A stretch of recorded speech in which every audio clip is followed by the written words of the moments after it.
A história do petróleo.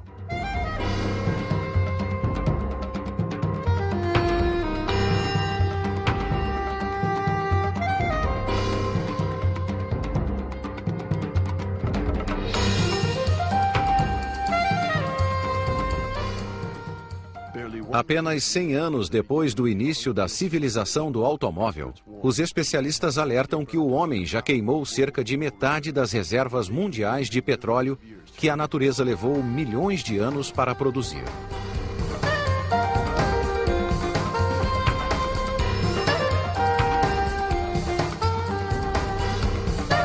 Primeira parte: a era de ouro das grandes companhias.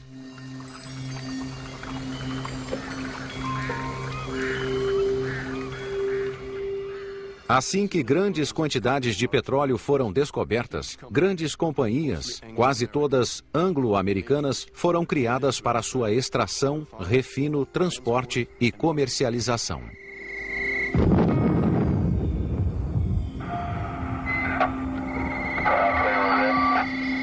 Okay, girl, ready for shot point 25. Essas poderosas companhias multinacionais, com um know-how fantástico, deixaram sua marca na história moderna do ouro negro.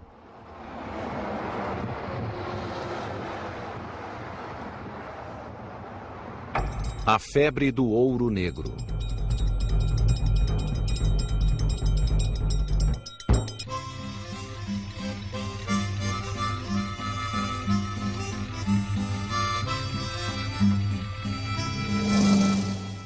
O começo da febre do ouro negro foi modesto. Ainda assim, tornou-se lendário. Aconteceu em Titusville, Pensilvânia, na costa leste dos Estados Unidos, perto de um riacho, onde a presença de petróleo era tão óbvia que recebeu o nome de Oil Creek.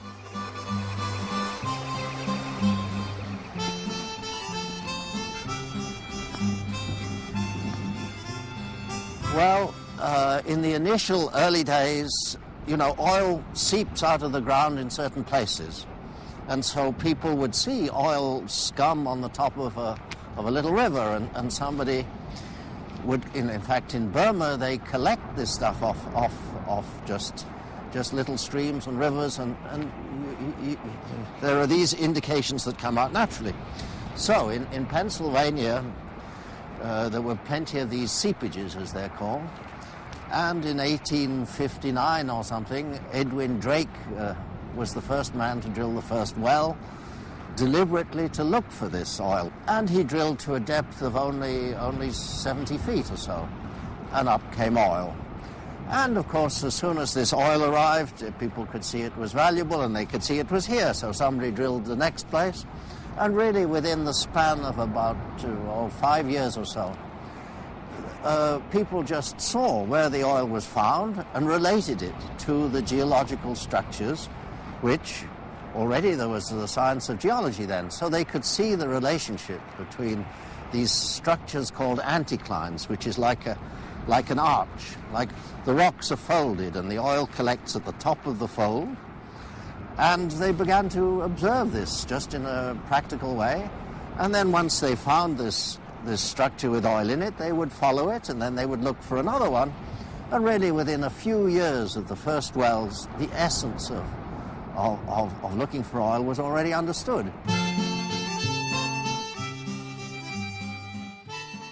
Drake era um aventureiro em busca de fortuna.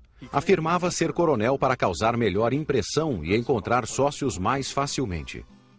Era o arquétipo do pioneiro de petróleo americano bem-sucedido, e muitos seguiram seu exemplo.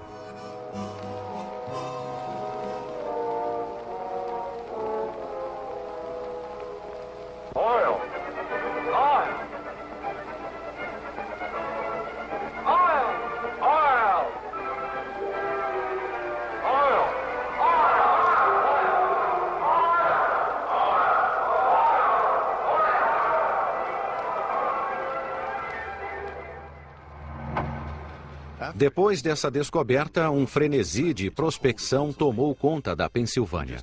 Em poucos anos, apesar da Guerra Civil travada nos Estados do Sul de 1860 a 1865, a febre do ouro negro espalhou-se pelo país até a Califórnia.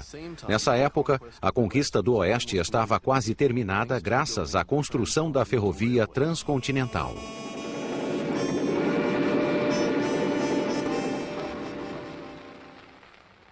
Em 1850, algumas décadas antes do automóvel, a necessidade de petróleo aumentou rapidamente devido ao desenvolvimento do transporte por ferrovia e da mecanização, que exigiam lubrificantes até então produzidos apenas com óleo de baleia.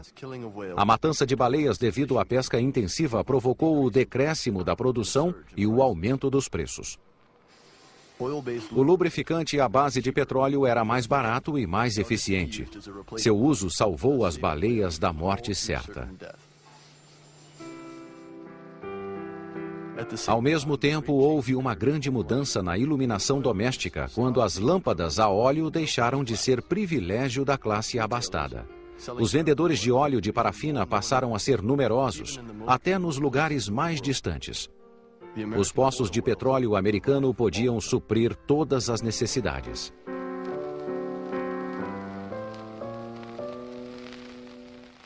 Nos anos que se seguiram, mais poços foram descobertos. Em Oklahoma, Louisiana, Ohio e Texas, as torres surgiam por toda a parte. Um jornal da época disse que formavam uma floresta tão densa que se podia andar de uma torre para outra sem tocar o chão. Essa proliferação ocorreu em grande parte devido a um detalhe da legislação americana. Nos Estados Unidos, ao contrário da maioria dos países europeus, o subsolo não pertence ao Estado, mas ao proprietário da terra. Aproveitando essa lei, milhares de pequenos proprietários passaram a prospectar toda a terra que possuíam. Os donos de poços eram tão desorganizados que o excesso da produção de petróleo inundou o mercado. Isso ocasionou o colapso no preço do óleo cru. A situação rapidamente se transformou em caos. Os reis do petróleo.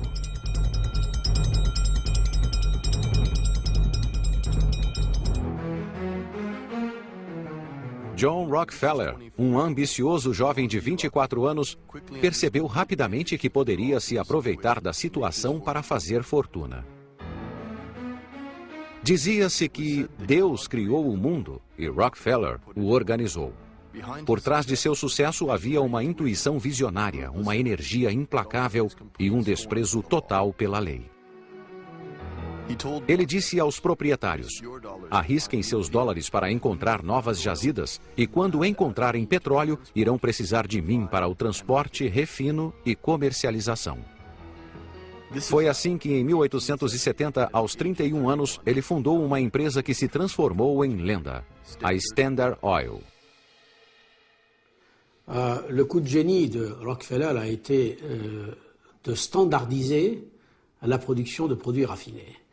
Tout est dans le mot standard que l'on trouve dans le nom de son groupe, du groupe de l'Empire qu'il a créé. À partir du moment où l'on pouvait mettre sur le marché un produit ayant des normes, des spécifications standards pouvant être utilisées par des gens très différents, la voie a été ouverte à l'utilisation à grande échelle du pétrole. Et en particulier par les voitures automobiles, puisque les deux industries se sont développées en parallèle à cette époque. Les automobiles avaient besoin d'un produit standard et le pétrole avait besoin d'un marché standard, en quelque sorte. Donc le coup de génie de Rockefeller est d'avoir vu, d'avoir perçu cette fenêtre d'opportunité et de l'avoir saisie.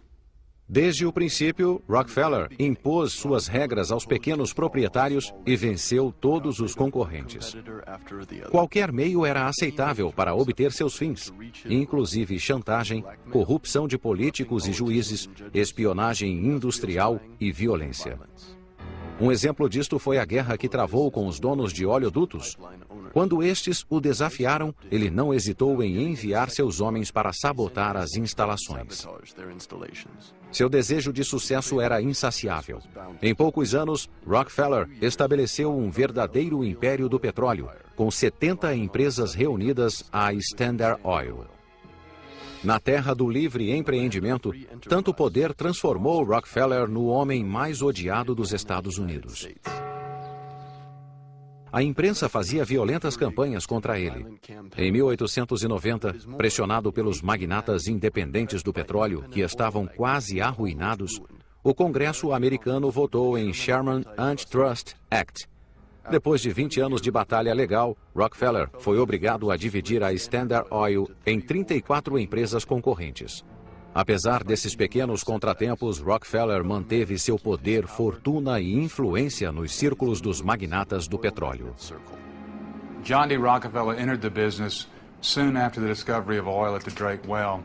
He was an organizational genius and a very ruthless competitor, and that combination was what was needed in this early period. He looked in the industry and he saw chaos, and his accountant's mentality, his accountant's soul, convinced him that he was the one who could impose order on that chaos.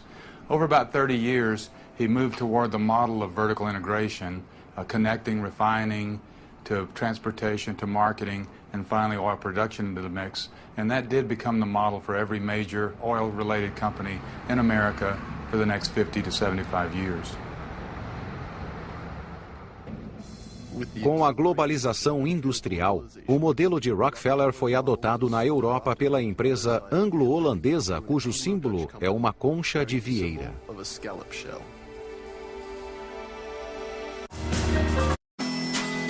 Seguir adiante.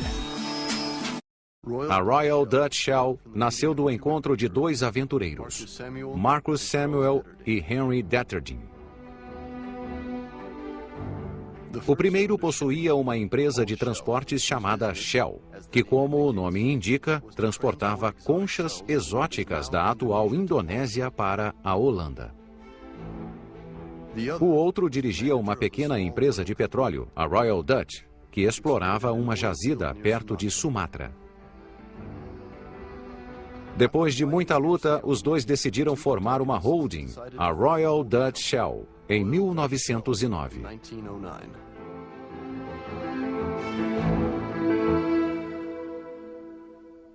Royal Dutch Shell was one of the first movers in the globalization of the international oil industry. One of the two first movers, really, the European equivalent, if you like, of J.D. Rockefeller's Standard Oil. The most powerful man in this new combination was Henry Detterding. And he was really the equivalent European figure of John D. Rockefeller in the United States. He transformed Royal Dutch Shell into a global oil company before World War I. Logo, a Royal Dutch Shell concorria com a Standard Oil em todas as jazidas do mundo. Na Romênia, por exemplo, na fronteira com os Cárpatos, a antiga exploração artesanal de petróleo passou por uma verdadeira revolução industrial no final do século XIX. Embora existissem muitas outras empresas estrangeiras, a Shell e a Standard Oil controlavam a maior parte do petróleo desse país.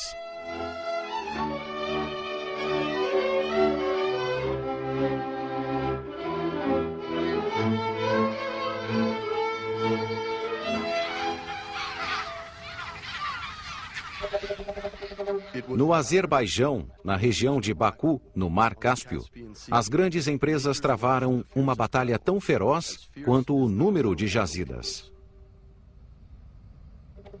Bibi-Hebat, um dos primeiros campos gigantes do mundo, começou a ser explorado em 1901. 2.500 anos antes, os fogos eternos de Baku, que se incendiavam inesperadamente, deram origem ao culto persa a Zaratustra. O petróleo de superfície era explorado desde essa época. Em 1875, os irmãos Nobel, em conjunto com as empresas Rothschild e Shell, iniciaram uma exploração mais racional do petróleo. Construíram uma ferrovia e o oleoduto Baku-Bakun no Mar Negro, de onde vinha o óleo de parafina para distribuição na Europa Ocidental. Das lamparinas a óleo aos automóveis. Uma das maiores revoluções nos transportes começou no início do século XX, época em que a lamparina a óleo estava sendo substituída por gás industrializado e depois pela eletricidade. Essa revolução deu ao combustível à base de petróleo o importante papel que tem até hoje. About the turn of the 20th century, the industry had been a producer of kerosene for lighting and heating purposes. At the same time, in the United States and in Europe, there was an ongoing quest for some form of automobile. Steam engine, electric power, and internal combustion gasoline were among the competitors in the auto industry, and it was not clear by about 1900 what kind of automobile would dominate in the future.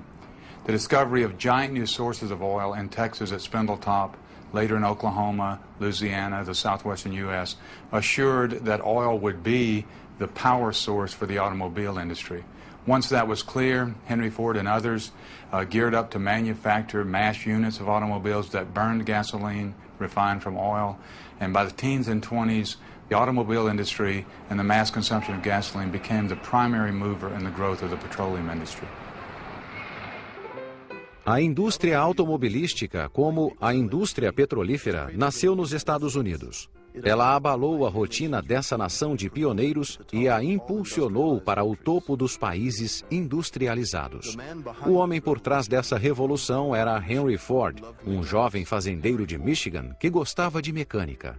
Em 1896, ele fabricou à mão seu primeiro carro, que tinha um motor de 4 tempos e 4 cavalos de potência. Ford logo percebeu o potencial inexplorado desse novo meio de transporte, que havia sido até então um objeto de luxo para os ricos. Seu sonho de um automóvel barato e popular ainda era impedido pelo alto custo de fabricação. Conseguiu resolver esse problema ao aplicar os métodos de Charles Taylor em sua fábrica em Detroit. Taylor era um economista e engenheiro que criou uma teoria sobre a organização científica do trabalho industrial. Finalmente, Ford podia realizar seu desejo graças à linha de produção e à divisão do trabalho, que transformavam os operários em máquinas humanas de alta produtividade. Em 1908, iniciou a produção do carro que criara um ano antes, o famoso Modelo T, um Jeep resistente e barato, criado antes da invenção dessa palavra.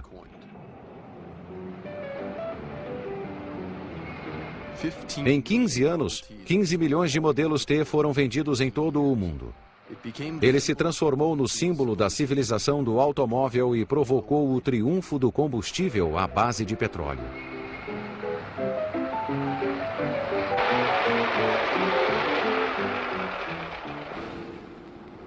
O advento dos automóveis desencadeou uma intensa competição entre os Estados Unidos e a Europa em todas as áreas de transporte que usavam motores de combustão interna por via aérea, terrestre ou marítima.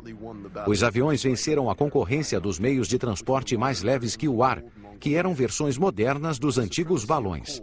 A supremacia do carvão recebeu o primeiro golpe quando os motores a diesel, derivado do petróleo, passaram a ser usados em navios. O governo britânico, cujo poder marítimo estava no auge, interessou-se pelo petróleo devido à mudança tecnológica do carvão para o petróleo. Oil became important to the British government early in the 20th century, principally because oil was a much superior fuel to coal for the Royal Navy, and Britain at the time was engaged in a race with Imperial Germany for naval supremacy. That was the principal reason for the British government seeing strategic significance in having oil supplies.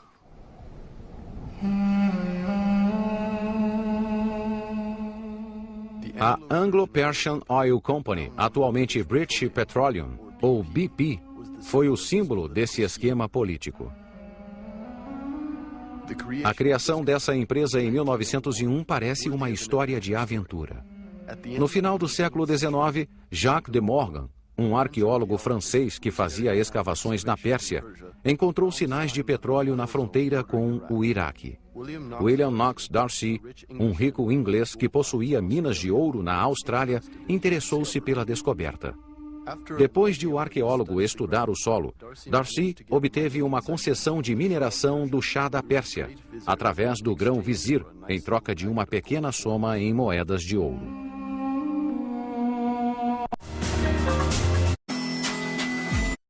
Petróleo, sangue e guerra.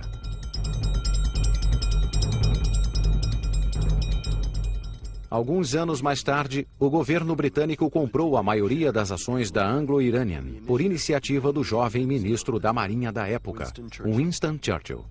Ele acreditava na importância estratégica do petróleo no caso de conflitos futuros.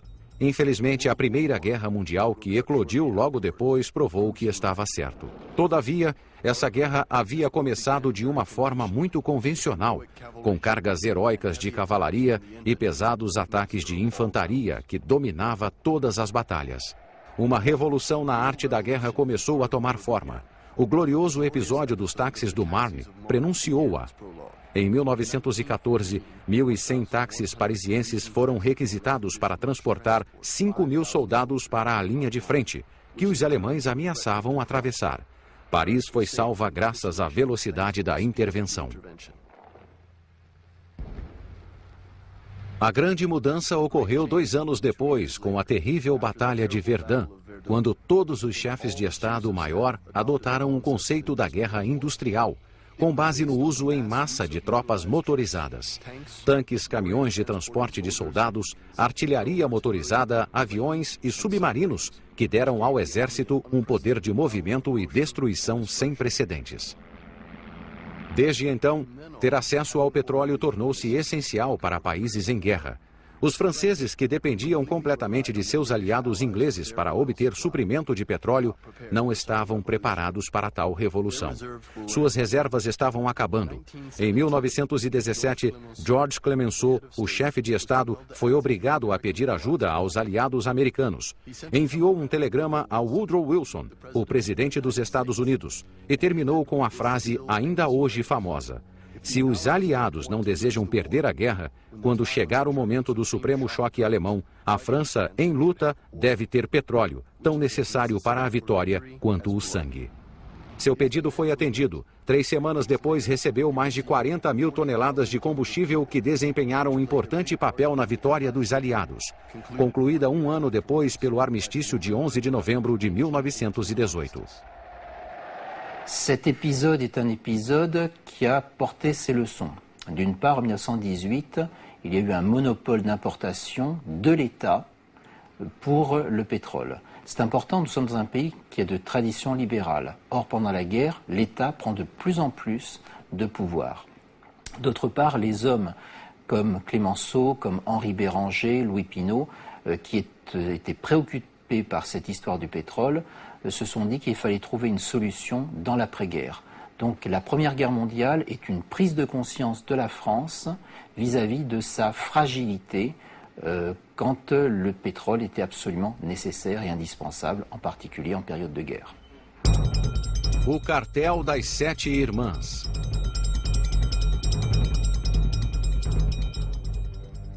A França lançou-se em uma política ativa de petróleo a fim de garantir seu suprimento. 2 anos depois, em abril de 1920, durante a Conferência de São Remo, surgiu uma oportunidade quando foi discutido o problema da Turkish Petroleum Company, que tinha sócios alemães. Sua origem era anterior ao período que precedera a guerra, quando o Iraque ainda era Mesopotâmia, uma província do Império Otomano. Kulust Gulbenkian, um rico e brilhante empresário de origem armênia, interessou-se muito por essa região devido ao petróleo. Reuniu 3 sócios com interesses completamente divergentes: Anglo-Persian, Shell Oil e um banco alemão, o Deutsche Bank. Antes de o primeiro poço ser perfurado, a Turkish Petroleum teve de ser desativada devido ao início da guerra.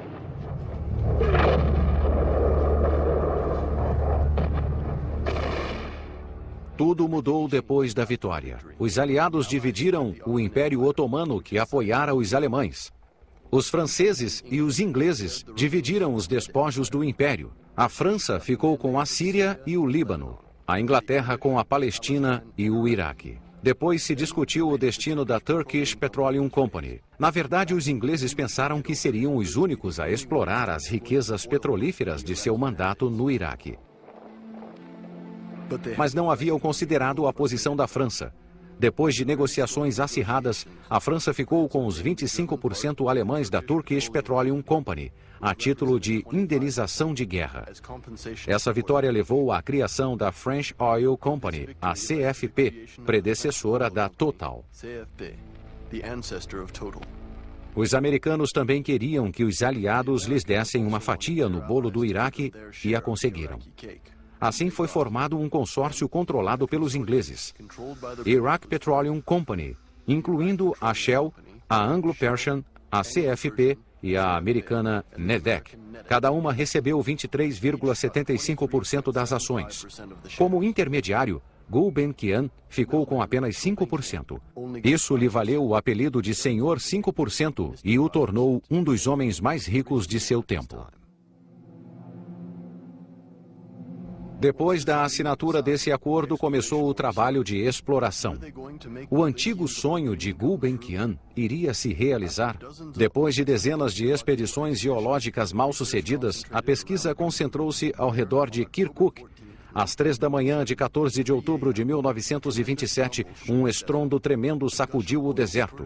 Um jorro de petróleo saía do poço número 1 de Baba Gurgur. Era tão forte que foram necessários 700 homens para conter a verdadeira maré negra que ameaçava Kirkuk. A Iraq Petroleum Company começara a funcionar.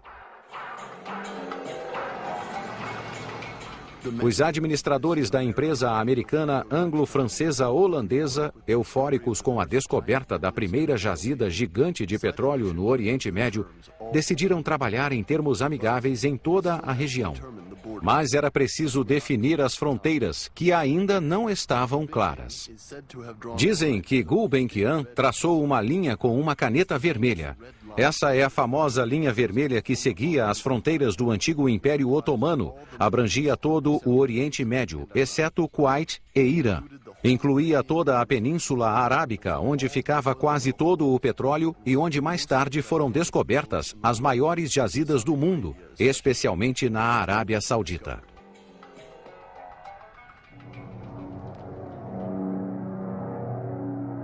Desde o final da Primeira Guerra Mundial, o petróleo causou profundas mudanças na sociedade das nações industrializadas.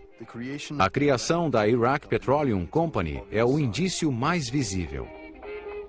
Os Estados Unidos foram o primeiro país a produzir, consumir e exportar petróleo no mundo, e mantiveram sua supremacia até o final dos anos 60. A indústria automobilística floresceu graças à imensa expansão da indústria petrolífera, que fornecia combustível barato e aparentemente inesgotável para todo o país.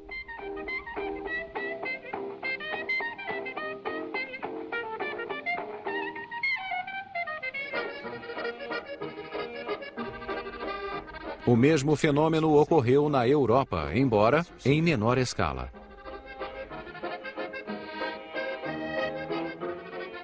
A necessidade de petróleo aumentava cada vez mais e desencadeou uma feroz competição entre as grandes companhias e empresas independentes dos dois lados do Atlântico, pois todas queriam conquistar novas jazidas nas partes mais remotas do mundo.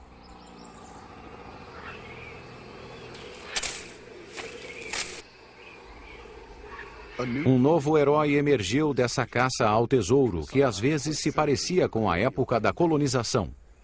Estudioso e aventureiro, o geólogo de petróleo teve seu momento de glória e tornou-se um herói dos tempos modernos. Well, an oil geologist is of course, in some regards, a scientist, but he's not exactly the same kind of scientist as you would find in a laboratory, because it's more like a combination between being a doctor or a detective. You have certain points of information, certain knowledge, but you have to imagine what happens in between. You can't see into the middle of the earth. You can't know what happens in the Jurassic period. So you need a certain amount of imagination. But on the other hand, you can't just be free with your imagination. You have to apply a kind of rigorous logic to your analysis. And you're looking for clues, you could say. You don't get all the information you need. You're having indications here, hints over here, and you put it together. Or to make the other analogy, you could say it's like a doctor who analyzes the condition of a patient. He can never be quite sure. De acordo com o padrão da época, um geólogo de petróleo precisava ser jovem, forte e solteiro por causa das duras condições de vida no campo. I remember once we went to a little village in the western Colombia, and at the end of the day we came out onto a road to walk back to this village, and suddenly round the corner came 50 Colombian troops with automatic weapons pointing at us. And I thought, my God, what is the least aggressive thing I can do? And by chance I had a sandwich in my pocket, so I sat down and ate the sandwich. And I thought no one would have the heart to shoot somebody eating a sandwich. And eventually an officer came and explained, we were able to explain who we were, but we were again mistaken for bandits in this case. And the normal practice in Colombia was to shoot first and ask who you were afterwards. So we were lucky. But there were many such incidents, and I would say, in a strange way, it was a magnificent life, really, because you were free, for goodness sake. I went off for months on my own with these fantastic men who worked with me, and it was exciting and fun, and you were free of the terrible office life and all those management people and everybody. You had to do whatever you did, and it was your decision. And I think that makes people with that experience a little bit independent in the way they think and behave, which means they don't always fit too well in the modern company.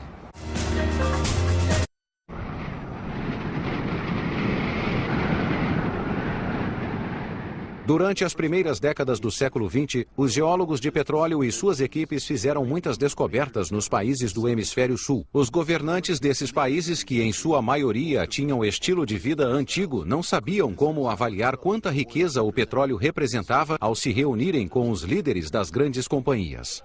Dans les pays du Moyen-Orient et les pays producteurs de pétrole en général, ce qu'on appelle concession, en fait, c'était les accords signés ou parfois marqués de l'empreinte digitale d'un cheikh ou d'un émir par-ci par-là, pour que des sociétés étrangères viennent faire tout.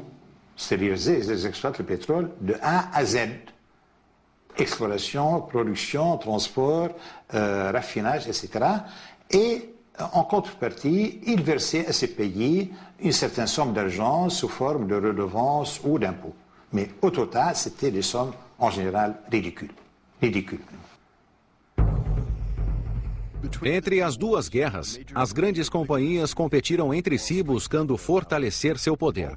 A concorrência ficou ainda mais acirrada quando os anos de abundância do pós-guerra fizeram com que os preços despencassem. Nesse contexto tempestuoso, as 7 grandes companhias mais poderosas do mundo, 5 americanas e 2 inglesas, que mais tarde foram chamadas de 7 irmãs, encontraram-se em segredo na atmosfera romântica de um castelo escocês para pôr fim a esse leilão perigoso. The competitive struggles between the oil majors came and went. I think that they were likened, I think Anthony Sampson in his famous book on the Seven Sisters quoted, I think it may have been Gulbenkian, but there was this quotation that it was always difficult to know with the international oil companies. You know, they were like cats. It was said it was difficult to know whether they were fighting or making love. In 1928, Henry Detterding gathered the heads of some of the other majors to a castle that he rented in Scotland at a place called Achnacarry, because there had been these intense bouts of competition in international markets. and there was a lot of surplus production capacity in the international oil industry.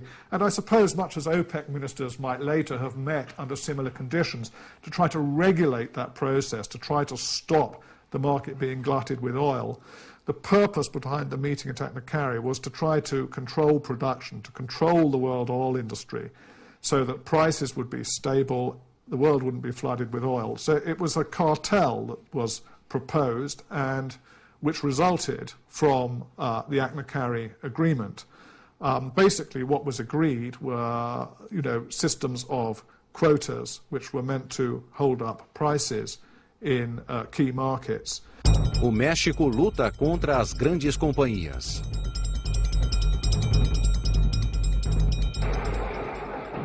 Nas décadas que se seguiram, os países do Hemisfério Sul tentaram, com maior ou menor grau de sucesso, libertar-se da hegemonia das Sete Irmãs. O primeiro país a fazer isso foi o México, que estava sob influência dos Estados Unidos, mas tinha uma antiga tradição revolucionária. A aventura mexicana de petróleo teve um começo promissor.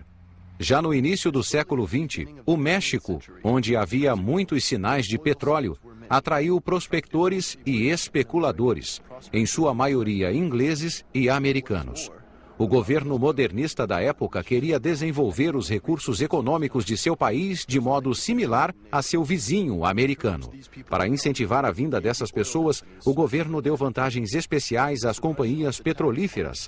Por exemplo, a isenção de imposto de exportação ou isenção parcial de impostos sobre o capital investido.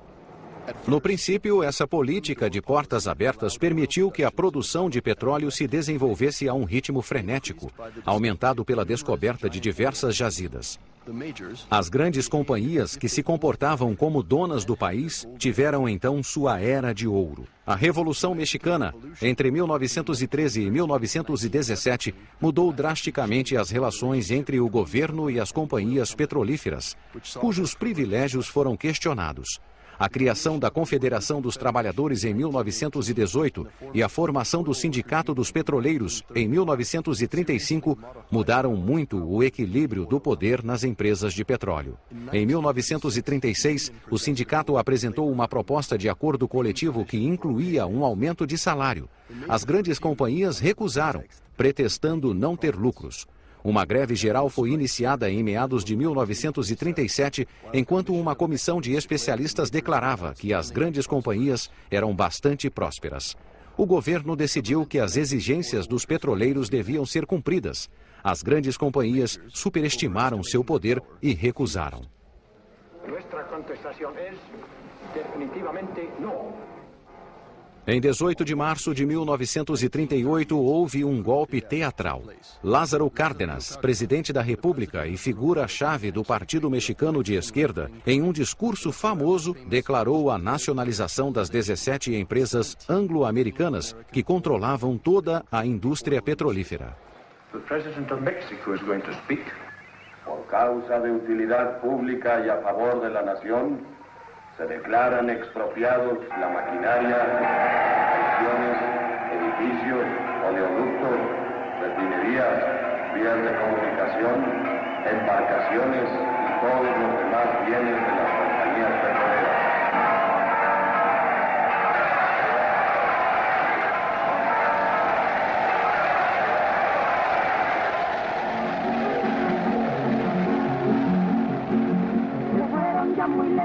Los grandes poderosos y a nuestra linda tierra vinieron a explotar. Em uma grande onda de solidariedade, todo o país mobilizou-se para ajudar os petroleiros que estavam em extrema pobreza devido à greve.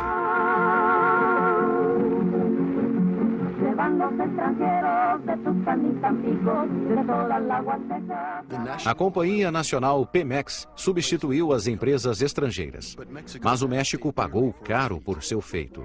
As grandes companhias vingaram-se, transferindo suas equipes técnicas e impondo um boicote à exportação do petróleo mexicano. Elas se voltaram para a Venezuela, que na época era mais maleável. A produção despencou e o México demorou 10 anos para recuperar a prosperidade perdida.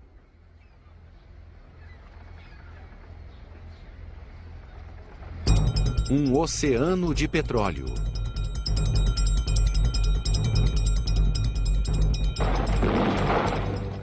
Infelizmente, os ecos da vitória do México contra as grandes companhias logo foram abafados pelo ressoar das armas por toda a Europa com a ascensão do fascismo. A Espanha, devastada pela Guerra Civil de 1936 a 1939, foi o ponto de ignição. Sustentada pela Alemanha nazista que se aliara a Franco, a Legião Condor experimentou em Guernica a nova técnica aérea de bombardeio em tapete. Esse episódio trágico foi um prelúdio para o uso em massa de forças motorizadas e, em especial, de forças aéreas durante a Segunda Guerra Mundial. Desde então, dominar a produção e o transporte de óleo tem sido um elemento-chave para a vitória.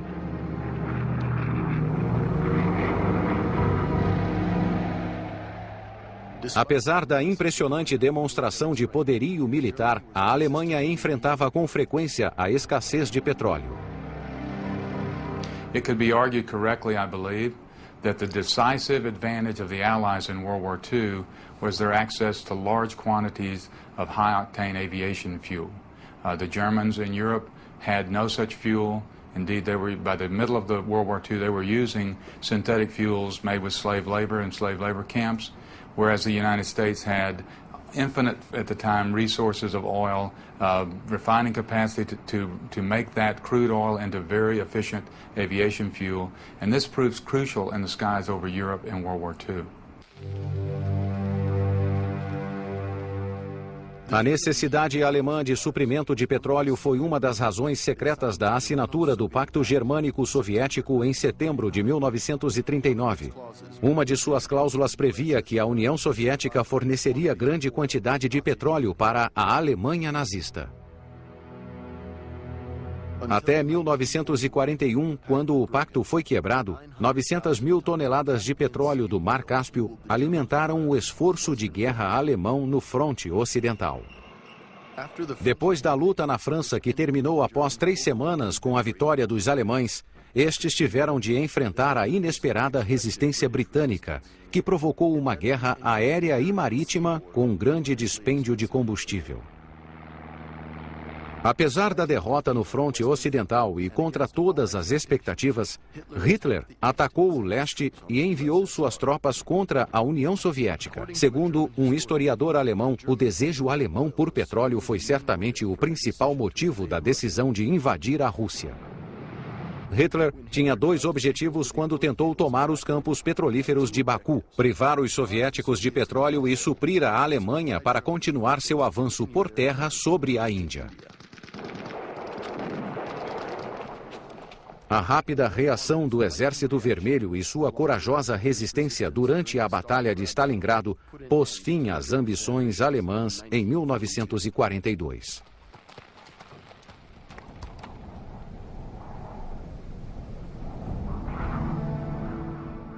No mesmo ano, a ofensiva de Rommel, no Egito, acabou repentinamente por falta de combustível. O mesmo aconteceu aos japoneses, que dependiam do petróleo americano. Em 1941, Roosevelt decidiu congelar o fornecimento de petróleo ao Japão. Como disse Churchill, enfraquecido, o Japão teve de enfrentar o dilema de submeter-se ou guerrear contra os Estados Unidos. Escolheram a guerra e lançaram o ataque a Pearl Harbor em 7 de dezembro de 1941. Os estrategistas japoneses desejavam destruir a frota americana e dominar os campos petrolíferos indonésios. Essa imensa derrota levou os Estados Unidos a entrar no conflito, abrindo assim um terceiro fronte no Oceano Pacífico.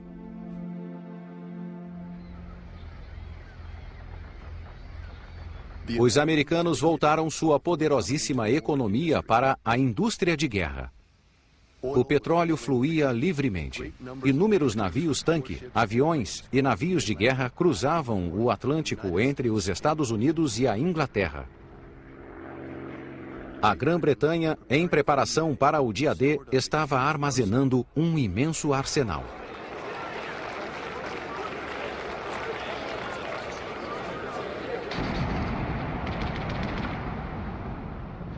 Quando os aliados chegaram à Normandia em junho de 1944, a guerra industrial iniciada em 1917 atingiu o auge.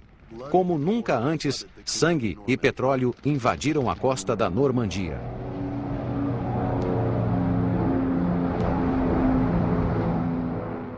Como Churchill escreveu em suas memórias, quando os alemães foram derrotados, os aliados vitoriosos navegaram em um oceano de petróleo. O final da Segunda Guerra Mundial marcou uma virada na história do petróleo, que daí por diante transformou-se no turbilhão de uma corrida enlouquecida. Après la Deuxième Guerre, il y a un effort extraordinaire de reconstruction, bien sûr, un effort très énergivore, mais en même temps qui s'accompagne, juste après, d'une accélération de la croissance économique. Et qui dit croissance économique, dit encore une fois augmentation de la consommation d'énergie, et en particulier de pétrole. Le pétrole assoit sa domination en tant que source principale de l'énergie dans l'après-guerre, reléguant le charbon au deuxième rang, et on a l'impression à l'époque que sa consommation va aller tellement vite que les réserves ne suffiront même pas pour y faire face. Em 1945, a recuperação econômica da Europa e do Japão era espetacular, mesmo tendo começado entre ruínas e pobreza. Mas a ajuda americana por meio do Plano Marshall, além do desejo de governos e povos de esquecer os horrores da guerra, tornou possível esse milagre. Na França, esse período foi chamado de Os 30 Gloriosos. Apesar da Guerra Fria, que ameaçava a paz no mundo, o antigo continente europeu foi impulsionado por uma sociedade de pleno emprego e consumo, seguindo o exemplo dos Estados Unidos, que impôs seus modelos e mitos a todo o planeta. Jipes, jeans, jazz, os amendoins salgados das rações diárias dos soldados, a modelo anunciando a loção bronzeadora e os filmes em Technicolor varreram a tristeza e o medo dos anos de ocupação. Os europeus também descobriram as maravilhas dos produtos derivados de petróleo e os objetos de plástico invadiram todas as casas. Os materiais sintéticos foram outro milagre da indústria petroquímica que alcançou um enorme sucesso na Europa. Com a volta da paz, costureiros engenhosos, frustrados por 4 anos de carência, transformaram paraquedas do exército americano em blusas e roupas de verão. O nylon transformou-se no símbolo do modernismo.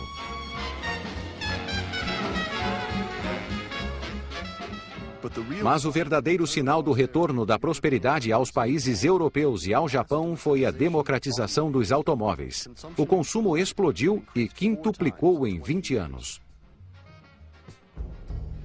Esse fenômeno incentivou as grandes companhias a prospectar novas jazidas nos países do Hemisfério Sul, e especialmente no Oriente Médio.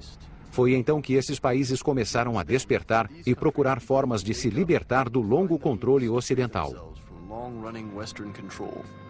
Esse foi o início do que ficou conhecido como nacionalismo do petróleo.